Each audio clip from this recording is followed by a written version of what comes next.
Okay, yeah, it's quiet now, so we can start, but we had to wait until those who are online joined us.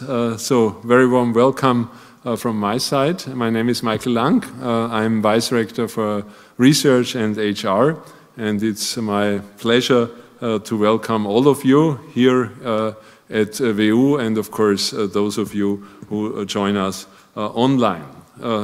WU Matters is a format which is quite experienced and which we've been running for more than 6 years in the meantime. So we've had more than 100 very interesting panel discussions, and I think we are all looking forward to today's discussion, which promises to be very, very interesting. Today's WU's Matters is organized by our Competence Center for Sustainability, Transformation and Responsibility, better known as STAR. And this center is, of course, a role model also within our university, because the idea of our Competence Center is to make research which is conducted here at WU visible, and to bring people together from different parts of our university, from different departments, different disciplines, and also to connect researchers from our university with other experts. And in that way, I think STAR is a role model also for other competence centers, and we are very happy for all the work which have been done by the members of STAR here at our university. Yeah, as I've said before, we are looking forward to listening and participating in a very interesting discussion, and therefore, without further ado, I will pass the floor to Milda Zilinskaite, who is going to introduce our tonight's guests. And I also would like to mention that it's not only STAR which is organizing today's event, it's also a cooperation with another institute of our university, namely Change Management and Management Development. Also insofar it's perfect, because that's what we like to encourage, that people join for research and work together. Yeah, so let's enjoy the evening, and I'd like to thank STAR and all the others who have contributed to the preparation for tonight, and I'm sure we'll have a great evening.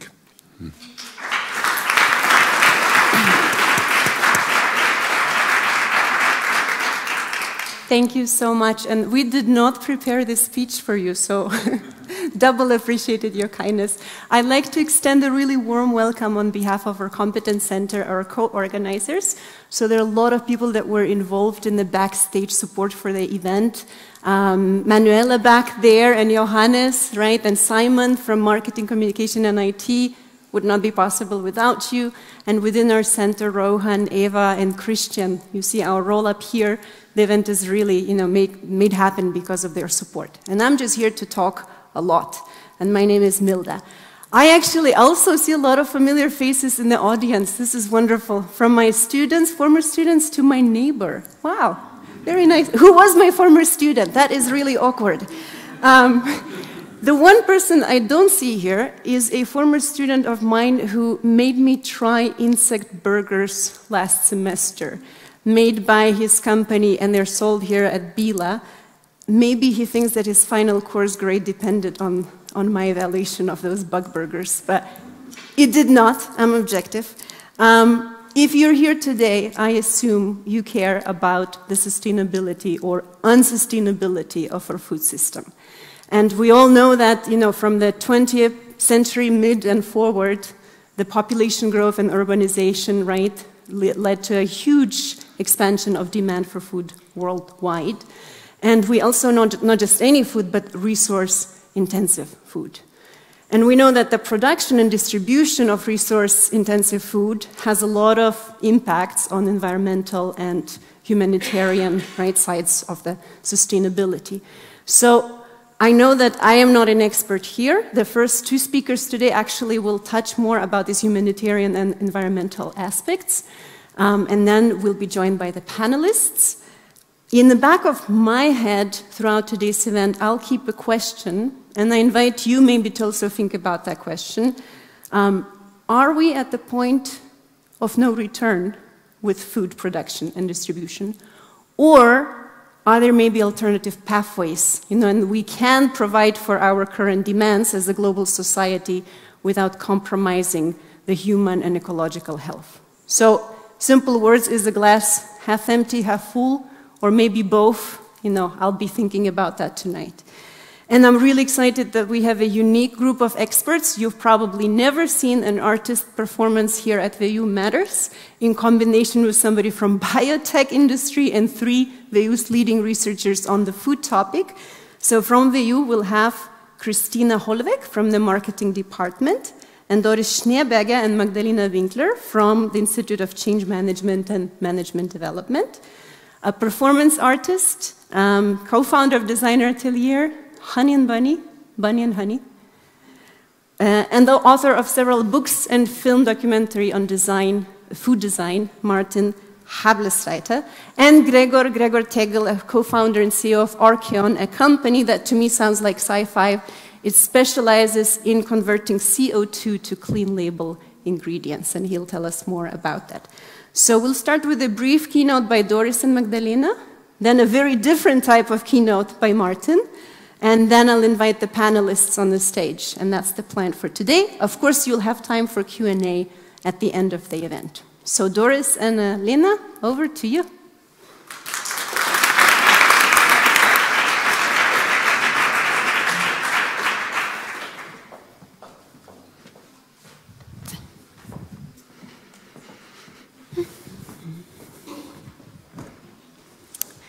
Yeah, well, welcome also from my side. It's a great pleasure for us to stand here today and get to talk a bit about our food system at the moment, why it's a problem and how we could solve it. And so I'm going to start with discussing the problem. And I contend that a huge problem in our food system right now are animal products, and I'm going to describe more why I think that's the case. So, animal products are a huge burden on the environment. They are, of course, as we know, a factor when it comes to climate crisis. They cause a lot of animal suffering, and they're also a threat to human health. And, of course, world hunger is another issue that we must keep in mind when it comes to our dietary habits at the moment in the Western world. So let's look a bit closer at the issues. So when it comes to the environment, we know that animal products or the animal industry is causing a lot of damage to the population of fishes in the sea, right? So we know that overfishing is an issue, but we also have the issue of ocean dead zones.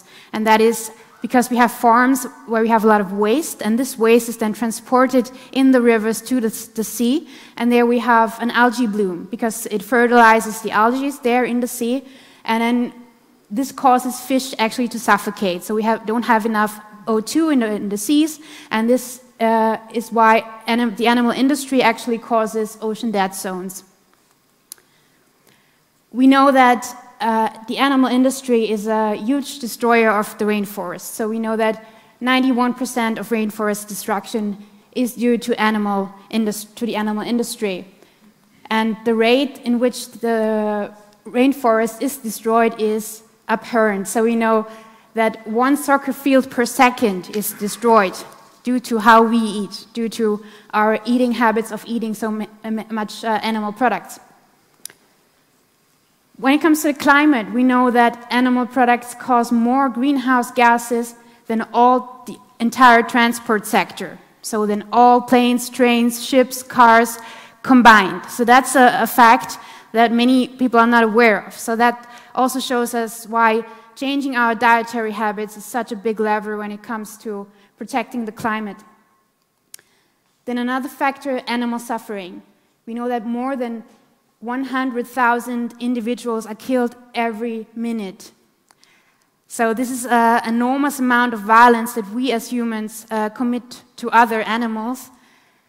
And we know that there is an immeasurable amount of suffering happening in factory farms when those beings are still alive. Yeah, when you look at human health, we see that a diet heavy in animal products is a cause of diseases of affluence. So people are overweight in the Western world. We have a lot of heart disease, we have stroke, we have high cholesterol, and these are all correlated with how people eat every day.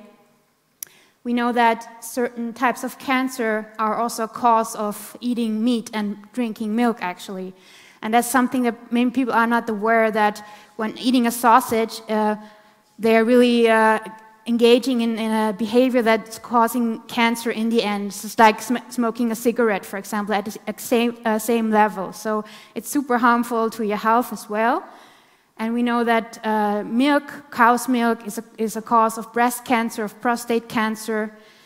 So it's a danger for human health. And another aspect is, of course, zoonosis, what we have experienced in the last few years with COVID, but it could get way worse. So we could get a virus that's way more lethal. We have seen with Ebola, for example, Ebola outbreaks have a lethality rate of 90%.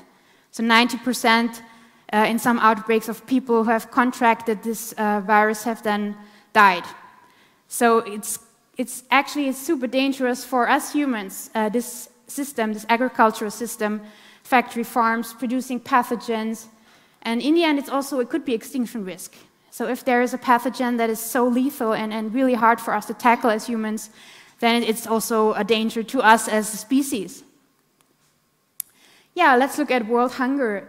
We know that the animal industry or producing animal products is very wasteful. So if you look at beef, for example, you need 16 kilograms of grain to produce 1 kilogram of beef. So I could either have a dinner on my own, or I could invite 15 friends and we could all celebrate together. And so I think that's super important to keep that in mind, that the animal industry, as it is right now, is super wasteful. And this is on a planet where every 5 seconds, 1 child dies from starvation. This is also something that we in the Western world don't experience every day, right? But on this planet, that's actually the case. And right now, we're kind of making the decision to feed the grain that we have to the animals that we then kill and eat, and not provide it to those who starve. So that's also why Sean Ziegler says every child that dies from hunger right now is a murdered child. Yeah, now my colleague Lena Winkler is going to talk more about the solution and about cellular agriculture. Thank you so much. So we have seen and heard that the ways by which we currently produce meat and dairy products are incredibly resource intensive and also very inefficient. So as our global population is growing, the demand for meat is naturally growing as well. So the question is, how are we actually going to meet this demand? Because not only will it be very difficult to meet this demand, it is obvious that the current ways we produce our food are incredibly inefficient and need to be much more sustainable. So this is where novel technologies for alternative protein production come in. So one example for this would be plant-based food. I think most of you are already familiar with plant-based alternatives. However, we've seen that, unfortunately, the sector hasn't really gained the traction that was initially hoped for, as many people are still reluctant to change their dietary habits to mere plant-based products. So, luckily, we've seen the rise of other novel technologies in the field that attempt to tackle these issues that Doris just outlined. So, one such technology is cellular agriculture and its application in cell-based meat, or cultured meat. So cultured meat is real meat that is grown directly from animal cells instead of being harvested from an animal. And just to briefly walk you through the production process, to put it very simply. So in a first step, cells are isolated from an animal. This can be any kind of cell, such as fat cell or myosatellite cells.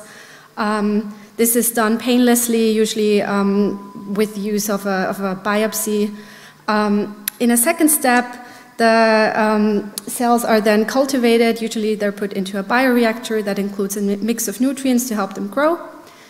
In a third step, the cells are differentiated and can therefore change their shape, size, or specialization. And lastly, the cells can be harvested and further processed according to the end product that is required. So currently we see that there are quite a lot of end products actually out there. So lots of companies are working on traditional meat products that we already know, such as beef or chicken or pork. Others are working on seafood or salmon. And then we see companies that are really working towards cultivating more exotic species or even endangered species such as rhino. So over the last years, there has been quite a debate about what to actually call these products. So you might have noticed that I used the term cultured meat, but there are other terms for it, such as cultivated meat, lab-grown meat, clean meat. But whatever you want to call it, cultured meat has the potential to get rid of all the inefficiencies that are currently present in our food system. So recent estimates suggest that by 2030, cultured meat could have reduced the overall environmental impacts, it could have a lower carbon footprint, and it might be cost competitive with some forms of conventional meat. However, I have to say that these estimates are based on the assumption that we're going to use sustainable or clean energy to produce them. So just to give you a quick impression of what these products actually look like. So the top two pictures show cell-cultured steak and cell-cultured chicken respectively, produced from companies based in Israel and South Africa. However, we have seen that there are not only, or that cultured meat is not the only alternative we have, but there are actually some other technologies as well, such as precision fermentation, which is a sub-application of cellular agriculture. So precision fermentation uses genetically engineered microorganisms such as bacteria, yeast, or algae in order to produce milk or egg proteins that are also the real thing, just like cultured meat would be. And then there are others, Milda mentioned it already, who are even able to make protein from CO2 entirely. So our guest from Archean Bio this evening, I'm sure you will hear a lot more about this later on in the panel. So clearly we can see that the future of food is already here. And technology-wise, we've really seen great progress over the last years. So taking the example of cultured meat, the first prototype of a cultured beef burger was presented in the year 2013. So within these last years, we've really seen this phenomenon grow into a massive industry where over 100 companies are working on these applications today. And only in November this year, we've seen two major milestones for the field. So one is was the UN Convention on Climate Change, where cultured meat was featured and tasted for the very first time. And the other one was when the US Food and Drug Administration granted green light for cultured meat in the United States, meaning that there are currently no further questions regarding the product's safety or health. So we see it's a very exciting time for novel food applications. And with this, I would like to end our keynote. Thank you very much for your attention and wish you a pleasant evening.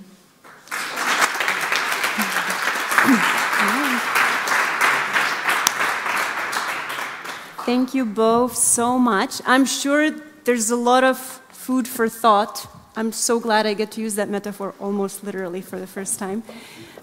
But art speaks more than words, so actually we'll have Doris join our panel later on, and I will not take any questions right now. We'll keep them for the Q&A at the end. Instead, I'll invite Martin on stage. Martin, the floor is fully yours.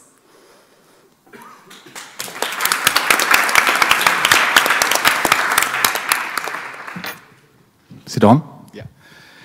Thank you very much. Before I start, actually, I have to say 2 points. The one, I had no idea about the content of your speech, so I didn't know anything. It's a coincidence, and it's the same head. And finally, I have to leave earlier than I don't want to be impolite, but it's because of the kids, and I have to feed them. So I need to go sharply at 5 to 7. I'm really sorry about that, but it's what it is. Okay. But now I think we can come to the more serious parts of it. Yeah. Actually, I'm quite hungry after your lecture, and I brought something to eat for me. Is there anybody else hungry in here? Somebody wants a bite? No? Can you start the video, please? Nobody? That's good, because I'm really hungry, you know. So, I do it on my own. It's always better not to share, isn't it? It's a good one.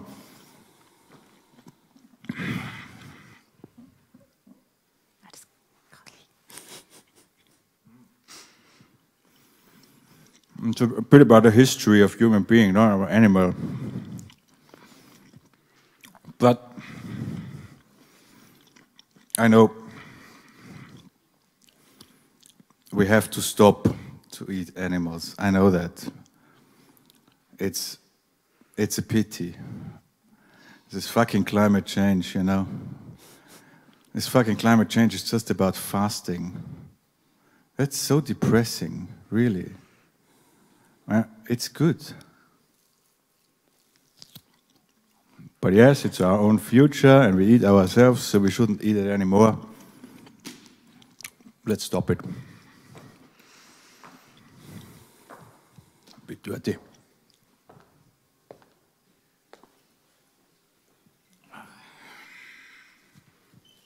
It's this omnivore dilemma.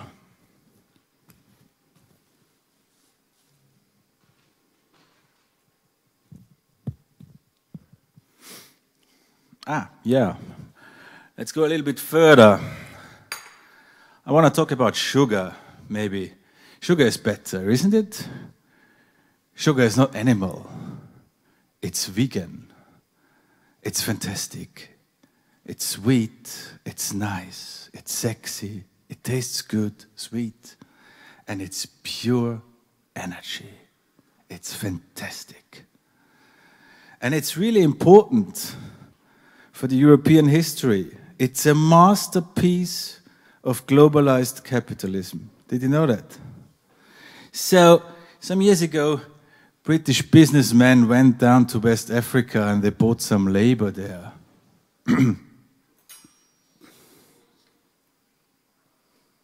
Slaves, actually. Yeah. These human beings got robbed and chained, and then they brought them to the Caribbean Sea. The ones who survived, not all of them, they worked and suffered at sugarcane factories, distilleries. They produced rum, they produced jam, and all these fantastic products were brought back to England to support the industrialization. So toast with jam, tea with sugar, rum. This was the real energy of the Manchester capitalism. And it worked. And some of these products were then brought back to West Africa. And they bought another labor there, etc., etc., etc. Isn't it nice, no? Pure energy, again. Pure globalization. Yeah, but anyhow, I mean, it's a good story.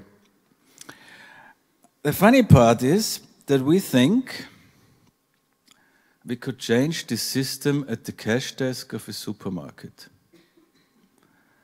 Yeah? We really think that if we buy some fairer products or some sustainable products or some vegan products at the cash desk of a supermarket, then we think we produce, then we provoke then the big transformation. That's really cool. I like this idea. I mean, eating a bit more organic, buying a bit fairer. No, it's that we knock at the Paradise's store. Holy shit, we knock at the health store. How stupid is it?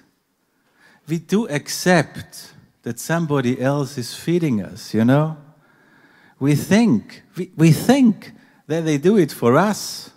They do it for the poor. They do it for the planet. And we give them money for that. That's the great, the gorgeous, the powerful Western culture. Not funny. just depressing. Yeah. But it's not about knowledge, it's about culture. Real culture. And our culture is so fucking stupid. You know, it's like that. That's what we are. We think we can change the world and keep the culture we have. And that's it. Okay. But now, I mean, it's actually a very nice cake. Ah, sound off, please. Thank you. I have just 10 minutes. On the other hand, you might think that there is this frustrated, almost 50 years old guy on stage just telling bad stories about the future of the planet, stuff like that. Yeah, midlife crisis, poor. No, trust me, I have 2 wonderful sons. And I've promised them to fight for a better future. I hate the apocalypse. I want to fuck the apocalypse. But therefore, we need to think about culture. It's not just about knowledge. It's not just about, I don't know, technology or something like that. It's about you and me. It's not about you or me. It's not about your consumer behavior or my consumer behavior. It's about narratives. It's about what brings us together, you know? We all believe in the same stories. We have these very funny beliefs like religion, capitalism, free market, table manners, stuff like that.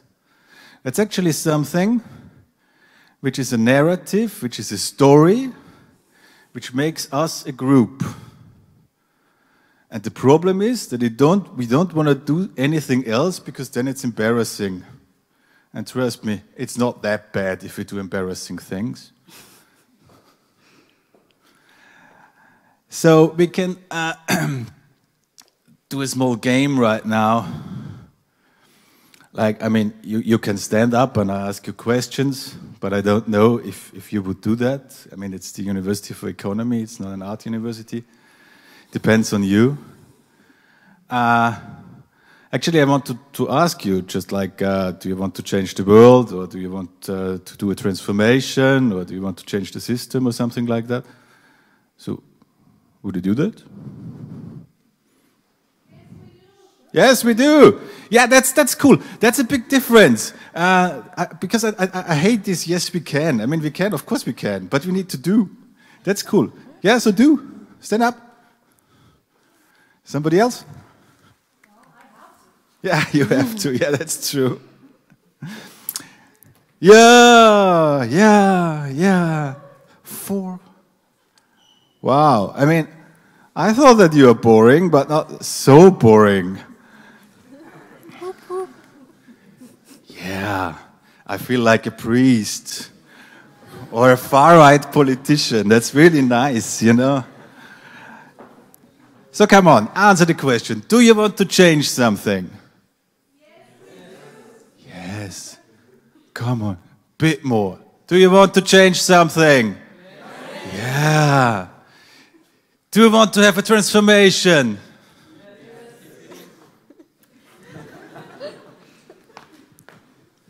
It's like in a kindergarten in a way. That's nice. So, do you want to survive? Yes, we do. Yes, you do. So do you want to make a transformation? Yes, we do. Yes, then go out and change the fucking system. Thank you very much.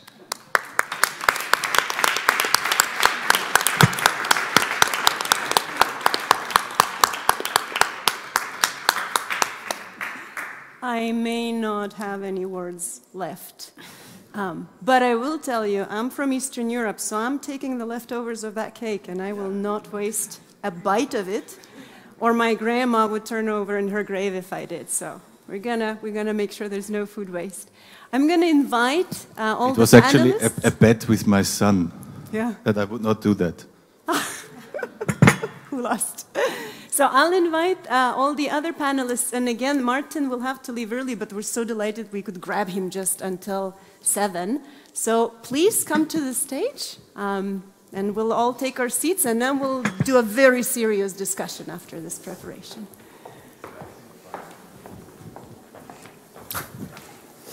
Well, danke dir. If you need your waters, please, feel very much at home. Natürlich. Gott, ja, ganz klar. All right. So we heard a lot and we saw a lot and Martin tasted a lot. And this is thanks to our secretary, Eva, who ran to get that cake this morning. So as I said, a lot of people involved in this event. To save us time, I'll only introduce the 2 speakers who have not been on the stage yet. So Christina, next to me. Christina Holweg is Associate Professor in Marketing at WU. Her research focuses on alternative retail formats and social supermarkets. First time I heard about social supermarkets was from her research. Food waste in retailing, shopping behavior, impoverished consumers. Christina, it's so great to have you here because I know you'll present a different angle to the conversation, a more human, social angle. And Gregor Tegel, pronouncing it right? A co-founder and CEO of a Viennese startup, Archeon, and I'll let you tell us more about it. Gregor obtained his PhD at BOKU Vienna, and I'm again delighted that we have a cross-disciplinary perspective here, because you have over 10 years of experience in biotech, right, and biochemistry. So I'll be asking a lot of very ignorant questions as a non-expert here whatsoever. And of course, welcome once again, Doris and Martin. So thank you all, and I'll start with a question for Gregor, because as I said, to me, your company is very sci-fi sounding. Could you tell us where the idea for your product came from, and then, just a little bit in a non-scientific way, as if you're explaining to an 8-year-old me, how does your technology work? Yeah, sure. And it's not as sci-fi as you think, right? It's I mean, we maybe starting with the technology and what we're using. You actually mentioned it. You guys mentioned it. We're producing protein ingredients for the alternative protein space. Really, alternatives that are made for the next generation of alternative protein products. We have not only an issue with diversity on the product space. We have also an issue with the ingredients that we can use for these products. So that's actually what we're tackling and what we're doing, and we're doing it from CO2 and taking CO2 as the feedstock. And yeah, it sounds sci-fi, but it's actually, if you think about brewing beer, it's exactly the thing. You take something like a sugar-based organic compound, you feed it to a microbe, and what the microbe will do is produce what we like so much. What we like a lot is the alcohol that is produced, also some flavors, but it will also produce CO2. That's something we rarely talk about maybe when we think about beer. And our microbe evolved to do exactly the opposite, right? Using carbon dioxide as the feedstock, as the carbon feedstock, and producing these organic compounds and products, in our case, amino acids, so the building blocks of protein, that we could further utilize in our food. And yeah, to your first question, how do you get to this idea? It's fundamental research that was actually the core of it all, right? So my co-founders and I, we spent over a decade, each of us, in academia, researching on sustainable ways and to produce any kinds of good on this planet. I was focusing myself on biomaterials and food ingredients, and at some point, as an academic, you always try to think sustainability one step further than we actually talk about in society. And we would claim fermentation, precision fermentation was mentioned, right? It's a super sustainable way of converting a sugar into something more of functionality that we can use in the food space. And we just thought one step further. Can you actually take something else than sugar? And what's out there, what we all discussed was we can use waste streams from the food industry, from anywhere else and convert that. But you could also convert gases, industrial off-gases. And there are microbes out there. Biology is so crazy evolved that there are microbes out there that can do that. And that's where we got the inspiration from. And that's where we found the microbe that we're using at Archeon.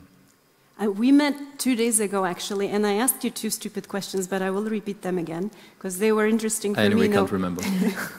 Where do you get the CO2? And how do you store it or transport it? I mean, for those of us, who only imagine the emissions. Well, CO2 is unfortunately everywhere on this planet. We produce it by producing the goods that we are using every day. But it's produced, by the industries, heavy industries, but also by bioethanol plants, breweries, as I mentioned them. And that's actually the collaborations we foster, like taking the CO2 that they're producing in abundance.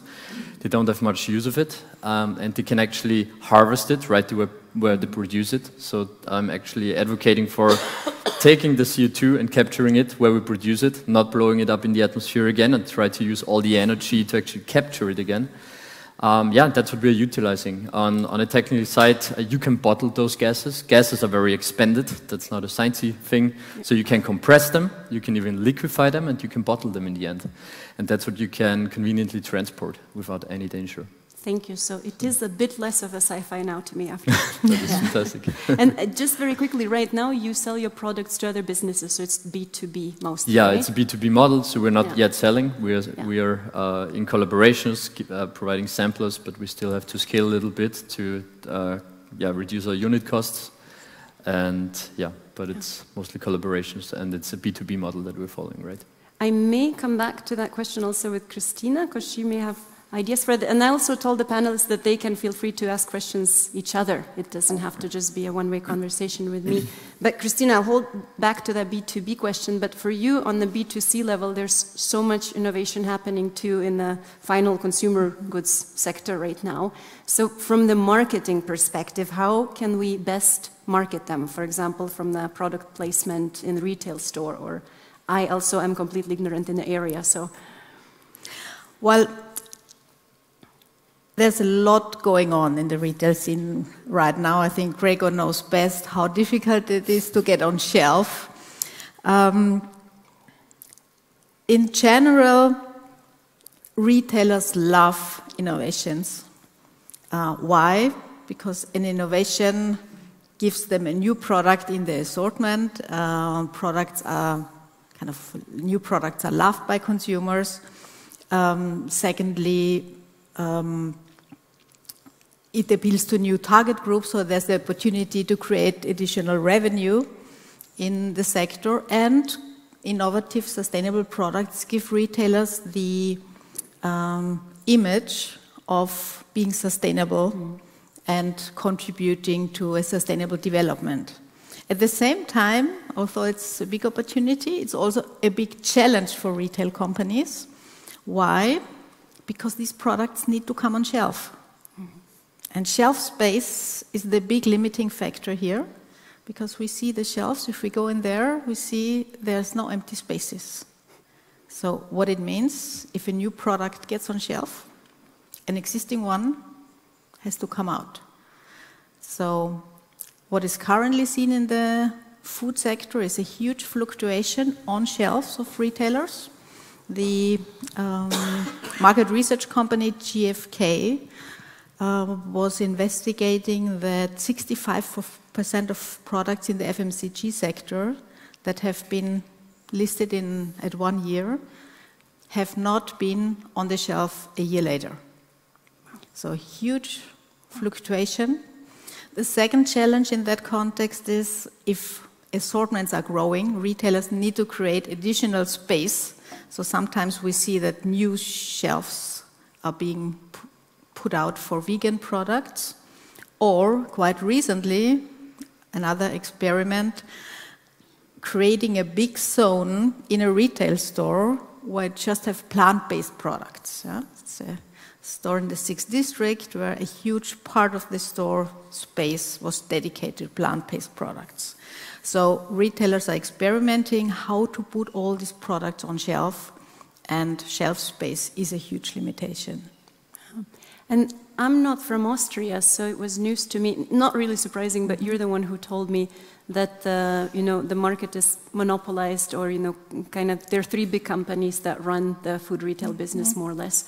So for the B2B type of business, like Gregor's, how eventually could they make the product accessible and affordable to the broad population if there is such a strong control of the market among the 3 big businesses? Any ideas?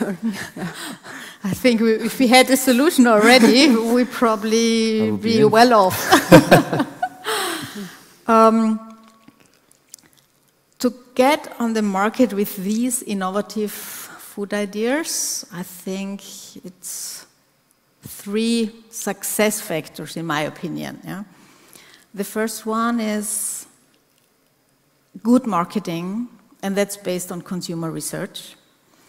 Have a good brand communication. What is the benefit of your product? Yeah? What can the product do for the consumer? Why is it better than existing alternatives on the market?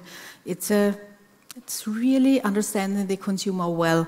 We see from research that people who are so-called food innovators, they are open to new ideas. They are less reluctant to trying out food, and they are hedonic food consumption people. They love to eat food. Yeah? So if you want to be successful in the market, I think the primary focus should be on these food-loving people, because you want appeal to all. Yeah? We know that from the curve of development, Rogers' curve of adaptation, you have people who are very fast into innovations and some people who kind of are very reluctant. If kind of the big masses are behind it, then they get into it. So wasting your marketing budget for these people is a waste of money. So market research. Second, I think trial, putting out trial offers for people, trying out new things. You talked about the warm experience. We all have a high level of skepticism towards these products, and to reduce that barrier, there needs to be some trial out there. And the third is probably finding the right market channels, the right distribution channels. As you rightly say, in Austria we have a very concentrated trade structure. It's 3 retail chains accounting for 85% of the revenue. So it's risky to go that strategy, because if you're not listed in one of the accounts, it's 1/3 of the market, more or less, that is already gone as a market opportunity. And we see innovative young companies also going for different ways of distribution channels that could be going into specialty stores. So it's many small stores. Of course, you don't get the big bulk of it. It's small stores.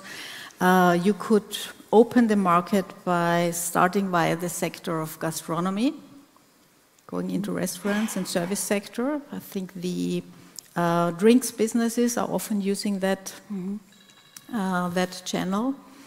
And the third one, cooperate with new distributors like e-commerce companies. We all know Gurkel, and they are giving smaller companies the chance to bring their products on the market. So it's going alternative distribution channels to see how you can find the shelf space or Thank you. Getting to consumers. Super interesting. That was me calling.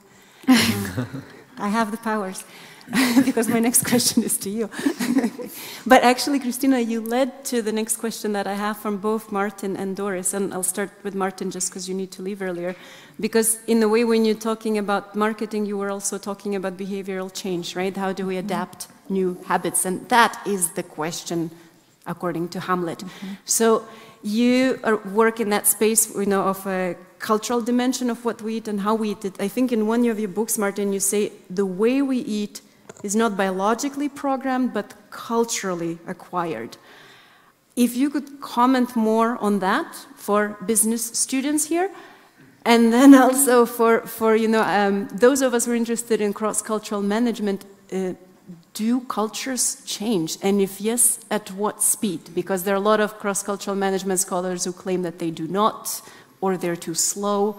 You know, what's your take on that? That's a big question, actually. There's two big questions.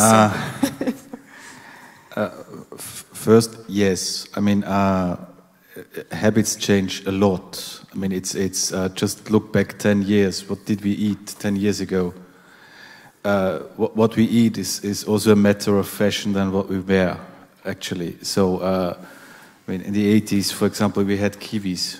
nowadays, or sushi in the 90s, or whatever. So it's, and then the vegan movement, I mean, it's a fashion movement as well, in a way. So habits are changeable. It's just about the story, and that's the second point.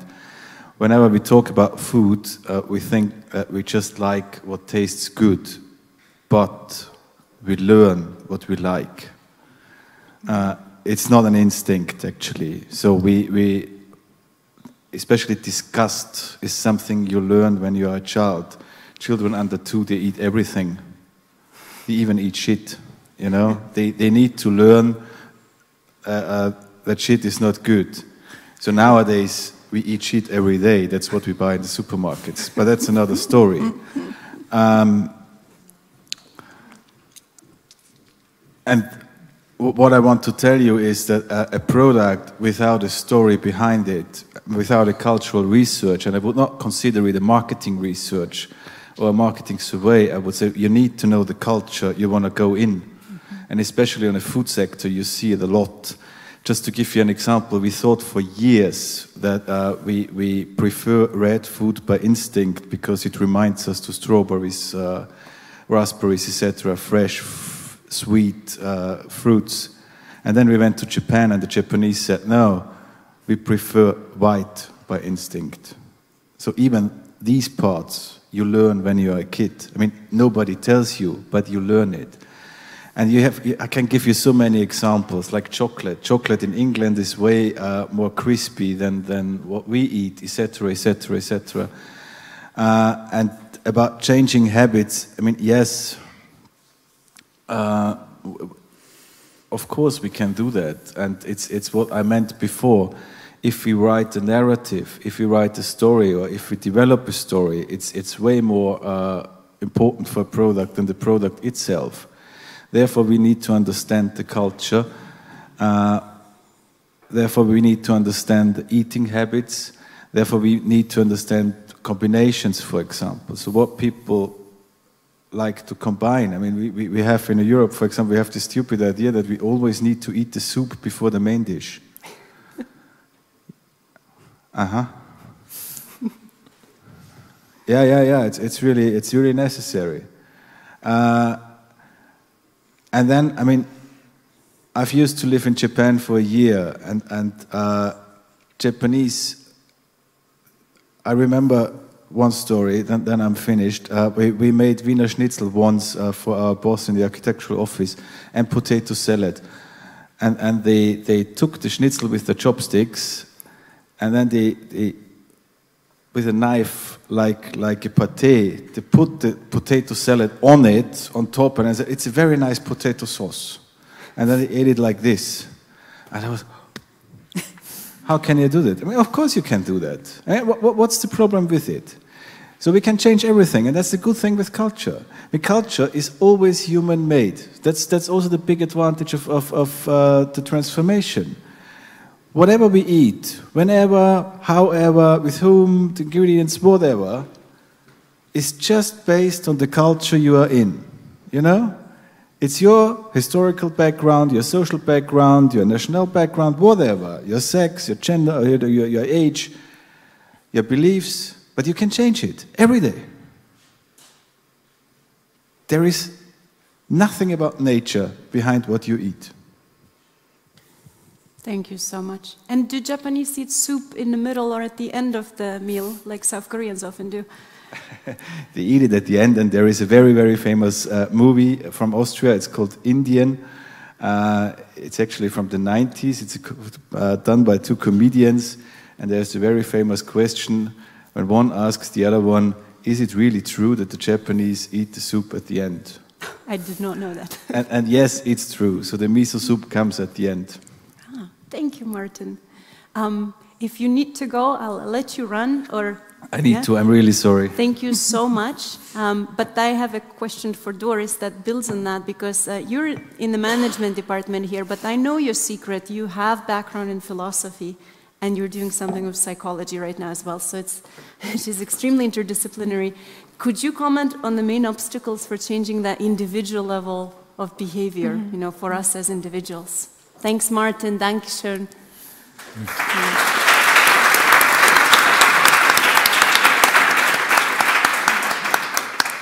yes, Martin said, change is always possible. But as a psychotherapist on the side, I also know that change is super hard for humans, and especially also when it comes to your dietary habits. So I'm from a psychodynamic school in psychotherapy, and so we have this idea of the id and the ego and the superego, right? And if you look at what you eat, then all those have a say, right? The id wants to eat whatever is most tasty, where you can get the most pleasure from. And that could be animal products, right? That could be pork, whatever tastes good to you. And then you have the superego that tells you maybe all the facts that we discussed today in the keynote. So like why animal products are bad for whatever, for the planet, for the climate, for the animals, for yourself. And so the superego tells you maybe to go vegan or right to reduce your meat intake. So there's a conflict in your own psyche that's happening. And the psyche is quite smart, so it dissolves or has a solution to this conflict automatically without you noticing it. So it uses some defense mechanisms to solve this conflict. And some very popular defense mechanisms are, for example, rationalizations. So from psychology, we also know that there are the 4 N's when it comes to eating meat. So people rationalize their meat consumption with saying it's natural, it's necessary, it's nice, it's normal, right? And in the end, what can also help people to overcome those defense mechanisms and rationalizations is education, right? To learn about ourselves. We are omnivores. That means we can also thrive on an entirely plant-based diet. And I think that's something that many people are not yet aware of, right? We have those stereotypes that people think we need to eat whatever meat to be healthy, to get your protein or your iron, whatever. So I think in the end it also comes down to education, to educate people on what a healthy diet can look like and that it can be entirely plant-based. So that can reduce this rationalization of thinking that it is necessary for your health, right? So education is one factor that can help individuals overcome those defense mechanisms that they experience. And then also discourse, right? To have events like this one, to talk about it, to discuss, to reflect with others. And then, of course, also a lot of systemic changes that we can make to make it easier for the individuals to switch their habits. So I don't know if any of you expected that we'll dive deep into psychoanalysis through art and then go to marketing and to technology all in one setting. I hope your brains are on fire.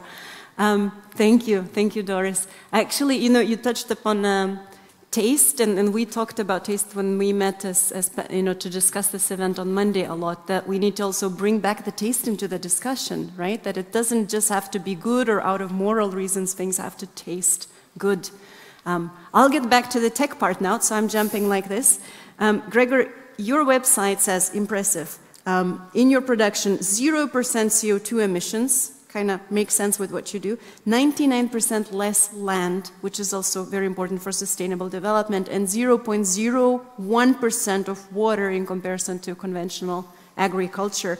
But now, if the demand for your product eventually grows, and we all hope it will, that it will be successful, what kind of infrastructure would you need to expand your production here in Vienna and in Austria?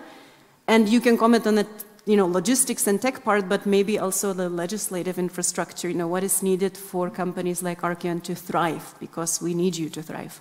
Yeah, I mean, just to the numbers that you mentioned, they still hold true if we're fully scaled, right? Because if we always compare us to the status quo, which is maybe an animal-based product, and actually the numbers that you just mentioned, they were retrieved from a comparative study, in-house study. So that was really comparing a beef burger patty for burger to a plant-based burger patty, and in the end also to what would happen if you replace the protein by taking the meat.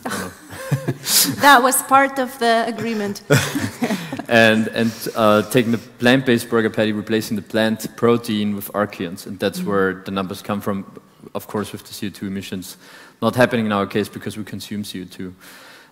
What we need generally, I mean, the most important thing is the legislative frame. Ultimately, I mean, it's much easier to build a business, to grow a business, and build out infrastructure if you know where you're gonna build it out and what you can expect. And that's definitely also some issues that we initially had founding Archeon in Austria. You know, beside carbon dioxide, we require hydrogen, for example, as a source, which can be produced from water with green energy, very conveniently so, and Wien Energy actually does. So we have in Vienna a green hydrogen production site operational by mid-next year, which is quite exciting. That's nice. Which is amazing, actually. There are not too many large cities all around the world that actually host a hydrogen production plant, so we can actually be pretty proud of that in Vienna. But ultimately, that's what it is, what we need. We need to know what we can expect and what we cannot expect. And 2 years ago, this wasn't the case. We didn't know what we can expect from Vienna, from the greater area around Austria in that case.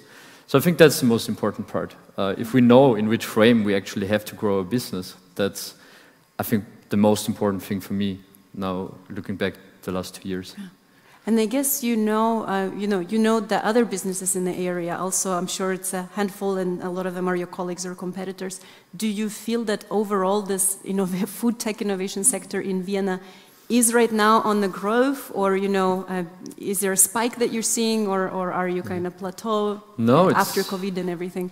Yeah, it's going. I mean, definitely. If you look into Israel, we cannot compete with Israel, right? The innovation, the innovation power they have, and the food startups and food tech startups they're actually building is, I would even say, ridiculous. It's amazing. I'm really amazed by them. But we are also not comparing ourselves. We're doing a good job in Vienna. There are more startups, not so many maybe in the fermentation space in food, but definitely in food, in B2C players, like some of you might be aware of Revo Food, plant-based salmon, which is also very exciting. There are many more, also ingredients companies like Currentech, you mentioned syrup, right? And I didn't say the company's name, I just said I ate the bug burger. Oh, I'm sorry, I'm revealing all the names now. And I'm a vegetarian, so that was a moral dilemma for me. I hope it was syrup, actually, so I'm not even sure if you talked about syrup. Yeah. But there is a lot going on, definitely. We are also seeing that, especially in conversations with the Economic Chamber in Vienna, that they see our demand for infrastructure. So that scene where we see a little bit of a delay still in politics, so that is a lasting issue that they are not aware that we need it. But the city of Vienna, for example, is doing a good job now, and we're seeing the incentives coming to provide us with space that we can actually rent out or we can build our own facilities on. Yeah. And I actually have a question for Christina, but I'll just build on your question for Doris before I get to you. Because from your line of work on the unsustainable nature of animal industry in particular, do you also agree with Gregor, how is the movement toward non-animal, plant-based foods in Austria? Is it gaining speed? Is it one step forward, 2 steps backward? What's your impression from your research? Yeah, I guess we've been seeing a steady progress in the last few years. So in the last 10 years, we have seen that the meat consumption has gone down by 10%, which is quite a nice success for Austria. And we've seen that in the last year, the consumption of cow's milk has gone down by 6%, which is also good, right? Which is an optimistic fact. And I think everyone here, also in the audience, when we enter the supermarket, we see that kind of the offer when it comes to plant-based options and alternative has kind of exploded in the last few years, more or less. So I think that's super positive. That's a very positive sign in Austria. So in the end, I think Austria is not that innovative as compared maybe to Israel or to Singapore or also to the Netherlands, where the spirit is very different, where really the state funds alternatives and really promotes the growth. That's not something that we see in Austria, unfortunately, because Austria has a very conservative aspect as well, right? You have those very optimistic factors, but we have a very conservative political climate, which kind of is sticking to old values and old means of production. So I think there are pros and cons, but in the end, I think we're developing into a positive direction, and I think it's super hopeful that we have startups like Archeon who are really leading the way and are really providing us with hope that we might be able to change also here in Austria. Yeah. I never thought in my life that I would see posters of Burger King competing with McDonald's for the meatless burger, right? And I stopped eating meat when I was 14 to annoy my parents, because otherwise I was a really good kid, so that was the only way to rebel. I don't know why I stopped that. I'm from Eastern Europe. We had no education on these topics at all. But back then it was impossible to imagine McDonald's or Burger King to actually add this to their menu and to their marketing, right? So this is really, feels like explosion. May I ask a question between, like, because, so I mentioned the study in Greece, like in Vienna, and that we see in like these companies popping up, B2C, you were talking about the study in Greece, like in the consumer behavior. I was just wondering, based on your research, do you see any correlation there? Like we see like the production of alternative protein products ramping up. Is it kind of correlating with the consumer behavior changing? Is there anything you... I think there's a kind of spirit, right? That people are interested in changing, and people are interested in changing their own dietary habits, and people are kind of positive when it comes to change, right? I mean, we attended this event today together, and I was in the audience just listening to understand what's the spirit, what's like the discussion like, and I think it's very progressive in a way, right? The progressive forces are kind of gaining speed, and I think that's something that makes me very optimistic, that we're seeing positive change on different levels, and they're all happening simultaneously. Yeah. And we will not take a survey of hands of how many of you are non-meat eaters today. We'll welcome everybody. We're very inclusive here. And the talk is, our discussion is not only about meatless futures, generally about food tech and changes in that area. So my next question will shift gears actually with Christina, because I love your research on food waste. I think that's another huge topic that needs to be understood by everybody. For the basic understanding, where, at what level does food waste occur? And are there differences in different countries and different cultures in regards to the food waste? Well, food waste, I think I don't have to say a lot. That is now very much in the public discussion since some years. And we all know the number of 1/3 of food is wasted, or kind of 1/3 of food is lost. Food that has been produced is lost across the supply chain, starting from manufacturing to the distribution chain stage with retailers, the sector of service with restaurants, and then the final end consumer. And if we look at developed countries, I ask the question to the audience, what is the biggest waster on these 4 stages? Which group in developed countries, like in the EU? Let's take a EU number. Raise, yeah, whoever, second row. Yes, please. The consumers. The consumer. Do you agree? Yes. Yes. Unfortunately, the EU study comparing 27 countries in the EU found that 42% of the food waste across the supply chain is actually caused by households. And to your question, whether there are differences to developing countries like Asia or Africa, it's surprisingly just the opposite. Because there, the food waste, the biggest percentage, they also have the 1/3. The biggest percentage occurs at the first 2 stages of manufacturing and transport. Why? Because they don't have the well-developed infrastructure, cooling system, transport systems. So what that finally means is what we brought as technology into our society is actually wasted by careless consumers at the end. Yeah.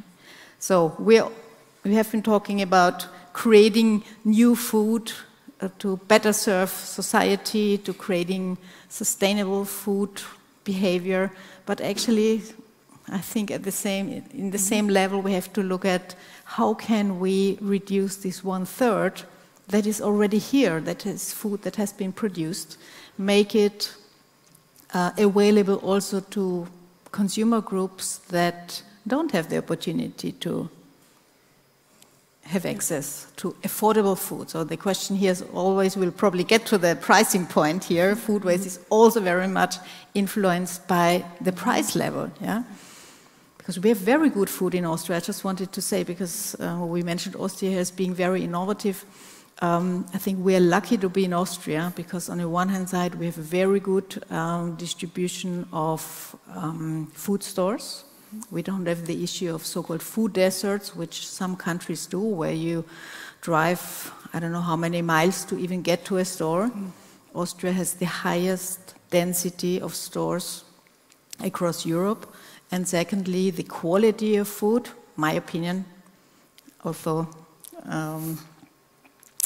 Eric was saying the quality of food is not good in Austria. I would question that to some extent, because I think looking at all the organic products in Austria, excellent quality. My usual question is, have you ever eaten yogurt in the States? Yeah. Compare it to the quality of dairy products in Austria. I think that's quite obvious. So we should be lucky from that side, but the key question is, do all people have access to healthy and affordable food? And that's the point here, yeah. And actually, maybe you can then build on to that, because your other side of research is on social supermarkets and food affordability. And I don't know how many of you have heard of social supermarkets here, and you're not Christina's students? Yeah. In German, Sozialmarkt. Who heard about Sozialmarkt? One hand? Some hands, I would say. 1/3 of the audience. Yes, I briefly explain what it is. It's we call it alternative retail store. Looks like a small discount store where products on shelf cost 1/3 of the price we would pay when we go into regular retail store. So 1/3 of the price. The big difference is the target group shopping there needs to have a pass, kind of an access card, and that is linked to the income level of people. So it's limited to people who live below the so-called poverty threshold, meaning that their income is significantly less than the average population. And in Austria, that limit, it's the so-called poverty line, is officially defined line by the EU, 60% of the median income of a country. So in Austria, this would be around 1,100 euros net.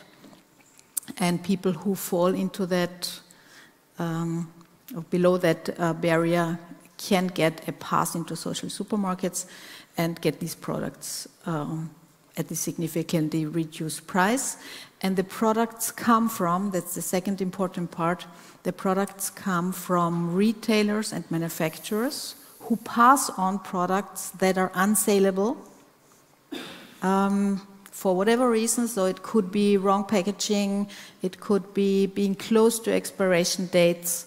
These products are perfectly edible, and they're provided for these people. So it's also an opportunity to reduce food waste, because otherwise retailers and manufacturers would have to throw these products away if they had no other opportunity. And together with my colleague Eva Linbacher, I started this research in 2011 on social supermarkets. There was no overview of how many there are. And we started in Austria and now found, in the first research round, we found 56 social supermarkets. It is not that easy to investigate it because they all have a different name. So it's easy for us if we know what to key in Google, but if we don't know how they are called, well, it's difficult to start your research. And we were surprised that it's already 56. In the second round we did, it's 85 now, and the last publication we put out on the white spaces, namely finding out where would it make sense to still open a social supermarket in Austria, because there are people in need, and there are, on the other hand, companies that could provide enough volume. And it is just 14 spaces left in Austria, and then we have a full coverage where it makes sense to have social supermarkets. Yeah? And we also did the research on a European basis, And there are more than 1,000 markets across Europe, the biggest coverage in France, where they actually started in the 80s. And it's good to see that there are alternative concepts that help people to get access to more healthy food in an affordable way. And the money they save they can put into supporting a better living. They put it into the education of their children. Many people shopping there are parents, single parents, or in Austria, retired people with a very low pension. And that's a very strong social function. And we were talking about how important it is to actually feel like a consumer, right? Feel that you can buy a product and that it's not donation or charity, right? Yeah. And I think there's something psychological behind that Doris will probably agree, right? Of actually owning it and buying it and choosing it and making consumer choices being extremely important. I have so many more questions. As you know, we met a couple days ago and we talked for several hours, and so I could torture all of you with my dumb tech questions or so many more things. But actually, maybe my last question to Gregor, and then I'll ask one final one to the three of you. And this is not a tech question at all, but at STAR, we often interview young, successful thinkers and innovators like you.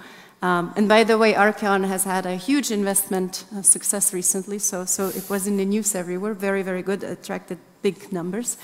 But last year, for example, at one of our events, we talked to Bas van Abel from Fairphone, right? Or to Teresa Imbrand from Markta, which some of you may also know here, the online farmer market. And they said that the main problem for them was not when they started their business, but when it started running really well, because they're so passionate about what they do, but suddenly the bureaucracy and the marketing and everything took over. How do you hold your passion for what you do, as somebody with science background, when you actually have to run the business part? And maybe it's an advice for anyone in this room who are interested in starting something new. How do you not run out of gas? What are your secrets? Yeah, so actually, as one of our employees puts it, always define your North Star, always define your mission, your vision, and live after it, right? And it's this North Star, and you're never going to reach it, but you always get a bit closer. And that's exactly what you have to do, and that's how you never run out of energy in the end. You have your vision that you want to achieve something, and in the case of working in the food, in the food system, when did we achieve our mission? We will never gonna do it, right? We're gonna do it if we all nourish every person on this planet the most sustainable and healthy way possible. So this will take some time, and that's why we never stop, excuse the language, was working our asses off to make it happen, right? And I think that's the only one thing that keeps you alive. And of course, we see it at Archeon. We recently had our Christmas party. It was very funny. Last year's Christmas party was 5 people, the 3 founders and 2 of our first employees, which was amazing. This year we're 30. And seeing now additional 25 people working and having the same mission and drive as us, that's another thing that just keeps me going. I'm sometimes working too much, maybe in the night, waking up tired, and when I'm just thinking of our people that really work so hard to make it happen, that's another thing that just keeps you going and forever, I feel. So set your goals really high, but then don't get desperate. Use that as motivation. I see here people from Thinkubator, a circular economy group that started at VU. So you guys, you can do it if they can do it, and everybody else too. My last question is actually, it surged on Monday when we were talking about today, and it was Christina who asked Gregor, so I'm going to steal your question, right? And ask any of you who would like to answer, what is your ideal supermarket, utopian supermarket, in the future, near future? How would it look like, really? I don't know, Doris, do you want to take a shot? Yeah, I think it's a bit of a pity that Martin is no longer here, because I think he would be the one who has the most radical, disruptive ideas of how that could look like in a very different system, anti-capitalist system or whatever.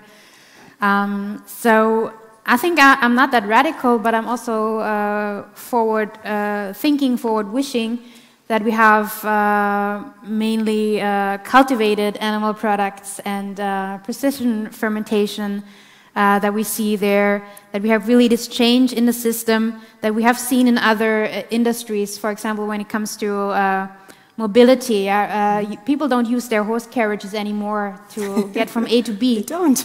Because there was the car, and now people use the car, which is a betterment, an improvement for the horses, right? And so I hope we see that kind of technological disruption also in the animal industry. And we need people who work in that industry. So if you here in the audience are really creative and want to get your startup going, so this is a space where you can enter, where you can really pave the way and contribute to those supermarkets that really can help us solve all those issues that we discussed today.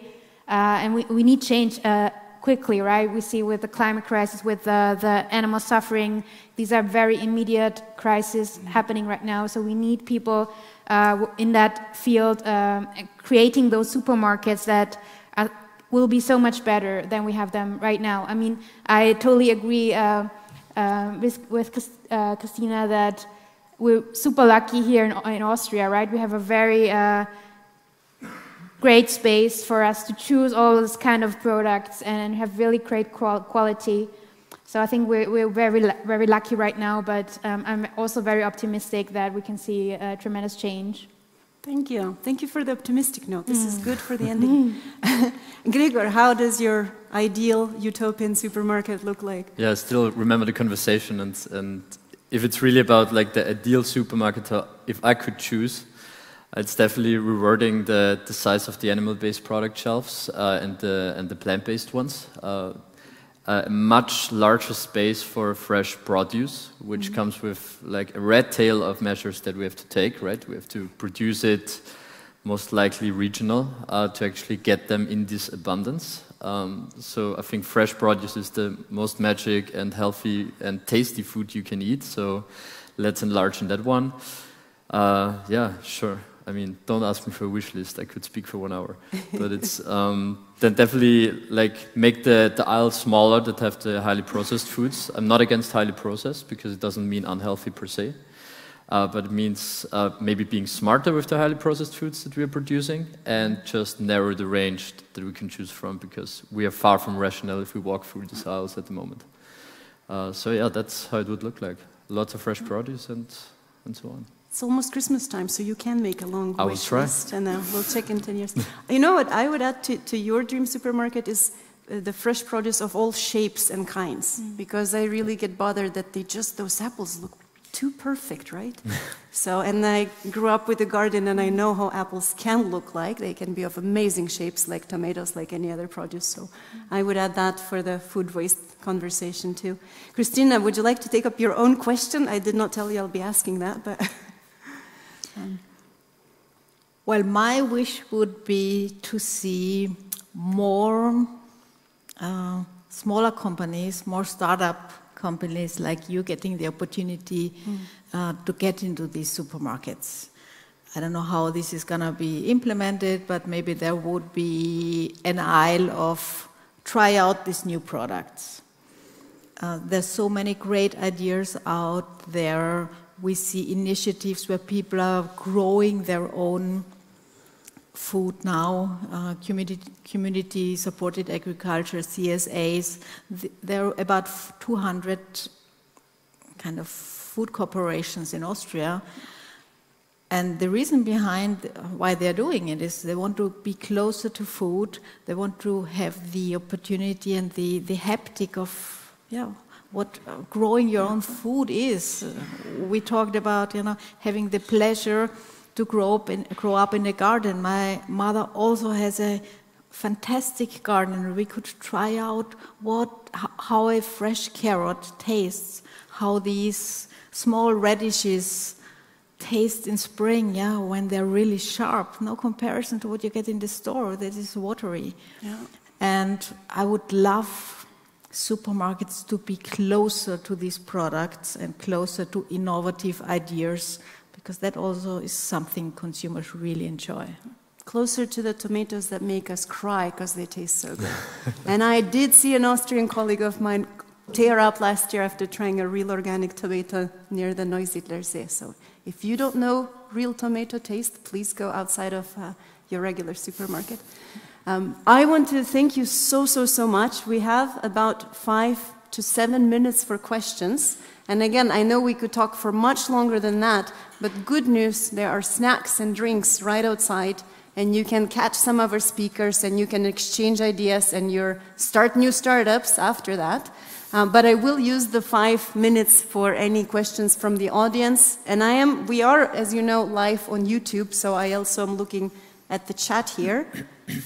There are quite a few participants, but I don't see questions there. So we'll start with audience questions in the room. And I think there's a mic that Simon can pass around. Don't be shy. I know the first one is always like the most difficult one, so I usually pay someone for that one, but I forgot to do it today. Yes, please. And Simon will give you the, yeah. Hello. Hi. Do you want to say your name too, just so that we know whom we're talking to? My name is Zeynep. Very nice to meet you. You too. My question I have 2 questions, if I'm allowed to ask 2. I think Mr. Habelsreiter, Martin, but he left, so blame anything on him. Yeah. But I think he mentioned that it's a bit of a weak idea to think the change can happen at the cashier desk at the supermarket. But I don't think that was the... I think he mentioned something like that. I don't see that same atmosphere when you were talking about the same topic. So maybe we could elaborate on that a bit more. Do you want to point a finger, or any of you wants to grab that question? Is any of you... Happy to take it. I mean, so change is a complex thing, right? And we could go down a rabbit hole on that. Change is generally happening and must happen everywhere. And every tiny change is a very valuable change, like also in regards to our food system. So also on the cash desk, it has to happen, or with every single individuum. If you take one measure, like a day or a week, this is already amazing. It's a contribution to change. And then there are the systemic changes, of course, which are much more difficult. I talked about also the experience we had at our event earlier today, where the conclusion was, talking to the Economic Chamber of Austria and others, that ultimately I think we all are online that we have to change something, and we have to change it like faster than we expected. But we see politics always being a bit behind of schedule in that regard. So there we see that the systemic change and the decision makers are really the hardest to convince. The best way we convince them if 80% of us are going out today or out of this room, I mean, not out for party, and really say, hey, we got inspired. Maybe next Monday we just do a meatless Monday. We just try it for one day, and this is just a small measure. If 80% of us do it, that's already amazing. And if some others that we talk to do it, it's really it can kind of multiply, and that is sending a strong sign to the system. So I think there are both sides that we have to tackle, but a small change is a super valuable change as well. Love it that you touched both individual and system. This has been also the theme across the room today. Do you want to ask your second question? And then we have one person over there. Okay, very quick. Do you see animal farming disappearing completely because of also the attachments of the farmers to their farms and animals and so on? See, yeah, I'm getting ready to answer that. so I can answer that. I think it's super interesting what we see right now, for example, happening in Switzerland with a consulting service that is called Transformation, where there are consultants that support farmers that want to change their farm into maybe a plant-based offering, or also when it comes to cultivated animal products. So the farmer that is producing right now dairy could then produce cultivated dairy, right? So we see that there are some consultants out there who support people in their change, and So this is what's called transformation, like transforming your farm. And this can get into the plant-based sector, also concerning cultivated meat or precision fermentation. So I think we have this BCG study where we see that in the future we're going to see way more cultivated animal products hitting the markets. And in the end, when it comes to all these issues we talked today, I think transforming this way of producing animal products entirely is something that we should strive for, and that's something that we might see even in our lifetime. So, right, yeah. Love the answer. We'll take 2 more questions. So one from that side of the room, actually over there, and then one from the back, and then we'll and you can join. We'll see if you don't mind to stay for 4 more minutes. Sure. Is that fine? Then we'll take your question, and then you can ask any questions you want while eating snacks and drinking Bio-Saft. So. Hi, my name is Tobias. I'm a statistician working here at WU. So first of all, thank you so much for your valuable input. I very much appreciate all your initiatives and engagement. But still, let me ask the devil, or let me play the devil's advocate. So, do you see any? So, in your ideal world, where all our food is completely sustainable and so on, do you see any scope for animal-based products, like classical animal-based products, such that we still meet all the different branches and aspects of sustainability you've outlined also in the keynote talk?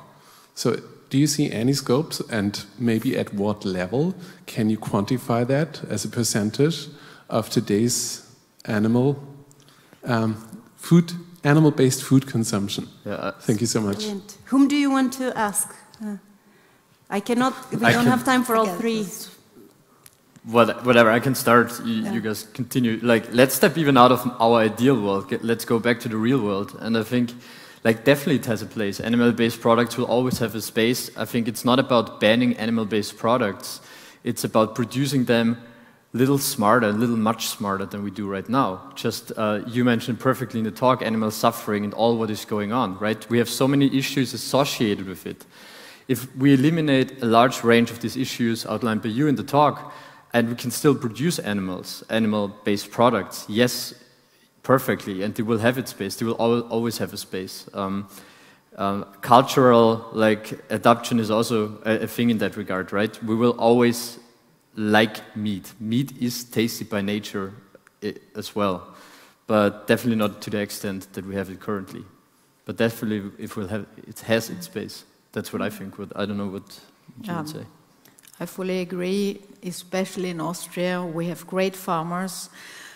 We cannot compare our production facilities to the ones in some other European countries where you have mass production with 500 animals in one stable. Thanks God, we don't have these circumstances. And I think our farmers are, apart from having good products or producing good products in Austria, you see their contribution when you drive through the countryside. I mean, imagine Austria and all these landscapes without our farmers.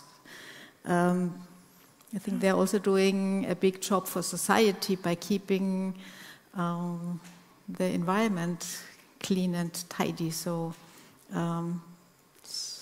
Doris, agree or agree to disagree? I guess the second. Yeah, so this transformation consulting I was talking about, they also consult the farmers towards becoming a sanctuary where they keep their animals in the farm and keep taking care of the fields, as you mentioned, as a service to the environment. So I think the transformation is a good movement helping farmers transforming their farms into a sanctuary, or transforming their business into a plant-based business, or transforming their business into a cultivated animal products business. So I think these pathways are all valuable, and I think we're going to see them in the future, and hopefully also more in Austria as well. But I agree with Gregor that we're probably going to continue having animal products in our diet, because it's just also too challenging for people, right, to go vegan. It's just not something that we can achieve on a broad scale. So we need to provide people with animal products that are produced in a more sustainable way. And that's why we're so hopeful when it comes to those technologies, because people want to continue eating their meat and their dairy. And so we need to think from the technological side of how we can improve the process of producing those products. Fantastic. And so we'll take those two questions, one from there, but only for one person to answer each, because we'll need to wrap up. I'd love to keep you forever, but I am not allowed. I keep getting messages. Yeah. That's great. Thank you for the information you gave us. I have the question, if it isn't also like a way to inform the consumer about the CO2 emissions, for example, in the stores, where you can find the products who produce less or the much less CO2 emissions, and if there are also there could be stores where this could be made, to know as a consumer which product is good for the environment or least bad. Thank you. Yes, I guess that's a question for me. You're spot on. There's a lot going on in the software industry right now to link product identification to all the supply chain information. There's a specific Austrian company, I can talk with you later on that, and if you go into the store and you put the QR code or the barcode, you can immediately see the CO2 emission. They even have thoughts of pointing out the CO2 emission at the, the pricing information in the store. So you as a consumer, you could see, if I buy 1 kg of apples and I buy 1 kg of bananas, how much contribution in terms of CO2 do I create? And there's lots going on. There are many companies in Europe trying out how to best transport that communication to consumers. So we see it pretty soon, I guess. Fascinating. It was a really good question. All questions are really good. So the last one, you're now under pressure. So it also has to be good now. My question is also to Christina. I'm Jonathan, by the way, and thank you so much for the very interesting insights. I wanted to ask about the consumer food waste, and specifically about what do you think are the key drivers, and also what are potential tools for reducing the household food waste? Well, a lot of research is going on that level as well, and we see that there are many influencing factors to that issue. First is lifestyle. We have a kind of more mobile lifestyle, so we sometimes think we are at home and we eat it and we won't get home, or we travel short term to another place outside the city and the thing remain in the fridge. Second one is household size. The smaller the size of the household, the more food waste it creates. Third one is age. Elder people are more food sensitive or more conscious about not wasting food. Younger people are not. It's cooking skills. If you are skilled in cooking, you can use the rest and transform it in whatever creativity plate out of remnants, and it still tastes great. If you don't have that skills, you dump it. Then some people are very skeptic about the expiration date. We know that about 10% of people throw food away directly if the product hits the expiration date the same day. Say, I don't risk it. Yeah? Somebody from the ministry once told me, the knowledge about food quality now is worse than it was 1930, where you took a farmer and they would exactly know the quality of the food by simply tasting it, looking at it, and using your senses. So just use common sense and your senses to judge whether it can still be used or not, because expiration date means that there is the guarantee that the product is good until that date, which does not mean the next day the product has to be thrown away because it's unedible anymore. Yeah? So we often don't understand the meaning of expiration date. Yeah? Mindesthaltbarkeitsdatum, it's mindestens haltbar bis zu diesem Tag. Yeah? So we can talk further, long list of influencing factors. Thank you. Great Jonathan. question and really great answer. And this gives me opportunity to end in the memory of my Eastern European grandmother, because we talked about the generations. You know, she used to tell us, if a piece of black bread falls on the floor while you're eating, you pick it up, kiss it, and you eat it, right? And this is this is the culture I come from. I want to thank the speakers so much today, and Lena as well, for sticking around. And also everybody, again, who helped to organize this and made this happen, especially people back there in the backstage and people online, and we still have a few remaining. For all of you, if you want to watch the offline recording of this, we will make it available on, I think, on YouTube and also on STAR website as soon as it's available, so you can spread the word. And there's now nothing keep you away from the snacks, except the applause for our panelists and Magdalena.